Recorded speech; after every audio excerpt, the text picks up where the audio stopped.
Assalamu alaikum, doctors, and welcome to another video at GEMS Academy. We are discussing obstetrics in gynecology and the commonly tested topics जो कि आपके OSCE exams में आते हैं. आज इस वीडियो के अंदर हम जो टॉपिक डिस्कस करेंगे वो है स्टेजेस ऑफ लेबर, जो कि पास्ट पेपर्स में बहुत दफ़ा पूछा जा चुका है. स्टेजेस ऑफ लेबर की डेफिनेशन क्या है? A physiological process which starts from painful regular uterine contractions and end by delivery of placenta. ये जो स्टार्ट है और एंड है, इसको आपने अपने जहन में रखना है. It starts with painful regular uterine contractions and end by delivery of placenta, not foetus. Placenta, ये आपने याद रखना है कि प्लेसेंटा जब तक डिलीवर नहीं होता तब तक लेबर ख़त्म नहीं होता.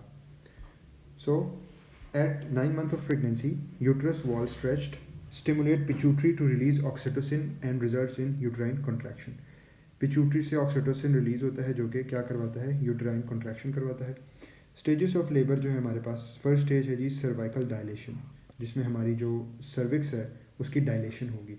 अब सर्विक्स की डायलेशन कितनी होगी, इसके ऊपर हमारी फर्स्ट स्टेज की आगे दो सब स्टेजेस हैं. First luteal phase, second is active phase.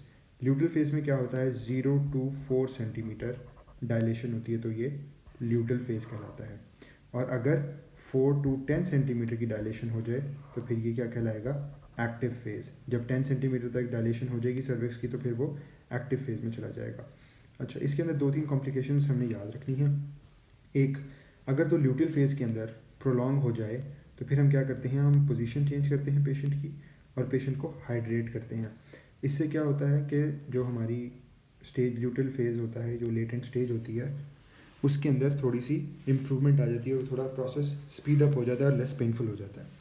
इसी तरह अगर एक्टिव फेज़ के अंदर प्रोलॉन्ग हो जाए एक्टिव फेज़, तो उसके अंदर हम क्या करेंगे? हम इंजेक्शन ऑक्सीटोसिन देंगे 10 international units to the patient, जिससे उनका जो प्रोसेस है वो तेज़ हो जाएगा.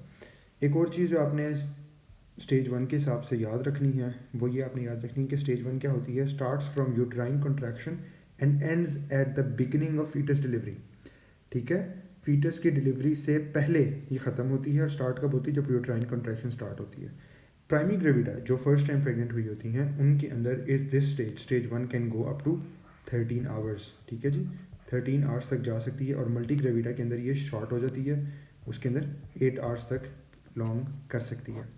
Second stage of foetus, second stage of labour sorry, उसमें क्या है? Delivery of foetus. अब हमने एक्टिव फेज तक चले गए. ठीक है, डिलीवरी फीटस की डिलीवरी से पहले पहले स्टेज 1 हमारी ख़त्म हो गई. अब हम स्टेज 2 के ऊपर आ गए हैं, जिसकी है डिलीवरी ऑफ फीटस.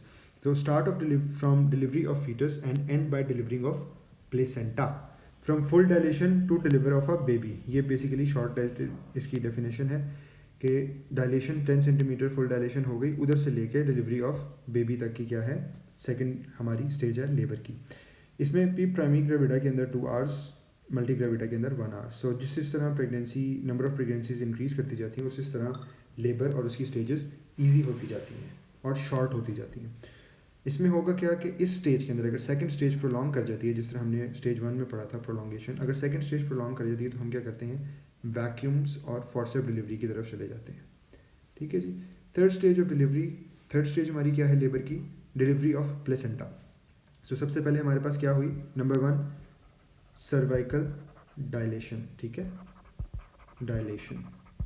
सेकेंड हमारे पास क्या हुई? Delivery of foetus. फीटस हमने डिलीवर किया. थर्ड स्टेज क्या होगी हमारे पास? Delivery of placenta. तो जब तक प्लेसेंटा डिलीवर नहीं होता तब तक हमारा लेबर कंप्लीट नहीं होता. सो डिलीवरी ऑफ प्लेसेंटा हमारी थर्ड स्टेज बन जाएगी. अच्छा, इस स्टेज के अंदर अब क्या होगा? हम प्लेसेंटा डिलीवर करेंगे. From delivery of baby to expulsion of placenta, duration in primary gravida is almost 30 minutes and again in multi gravida it would be 15 minutes, a shorter duration time. ठीक है जी. उसके बाद क्या है? If prolonged this stage then do traction cord. इसके अंदर हम अगर ये स्टेज हमारी प्रोलॉन्ग हो जाती है तो हम ट्रैक्शन करेंगे, कॉर्ड की ट्रैक्शन करेंगे, जिसको हम ब्रैंथ एंड्रयूज मेथड कहते हैं. ठीक है. स्टेज 4 क्या है? Immediate postpartum period. अब after delivery of placenta, delivery of placenta, हमारी कंप्लीट हो गई। हम इसको शुरू से एक दफ़ा पढ़ लेते हैं। हमने क्या सबसे पहले क्या किया, सर्वाइकल डायलेशन, ओके, ये फर्स्ट स्टेज। उसके बाद हम किस पे आए, डिलीवरी ऑफ फीटस के ऊपर आए, ठीक है। उसके बाद हम किसके ऊपर आए, डिलीवरी ऑफ प्लेसेंटा के ऊपर। और फोर्थ स्टेज हमारी क्या बनेगी, post partum period, post partum period, ठीक है। ये भी कितना पीरियड, 1 to 2 आवर्स का पीरियड पोस्टमार्टम हमारे स्टेज 4 कहलाता है। तो 4 stages immediate postmortem period, first 1 to 2 hours after delivery. इसमें हमने क्या करना होता है, हमने पेशेंट को मॉनिटर करना होता है हेमरेज के लिए, ऑल्सो फॉर यूट्राइन एटोनी, ठीक है, which is a common postpartum haemorrhage reason, ठीक है। ऑस्कीपर्ल क्या है हमारे पास के लिए, active management of third stage reduces postpartum haemorrhage. यानी कि अगर हम थर्ड स्टेज जो डिलीवरी की है प्लेसेंटा, अगर हम प्लेसेंटा की डिलीवरी को प्रॉपरली कंट्रोल कर लें और उसको अच्छे से मैनेज कर लें, तो हमारे पास जो फोर्थ स्टेज है वो ईजी हो जाएगी और उसमें हेमरेज हमें नहीं होगा या बहुत कम होगा या रिड्यूस्ड हो जाएगा, ठीक।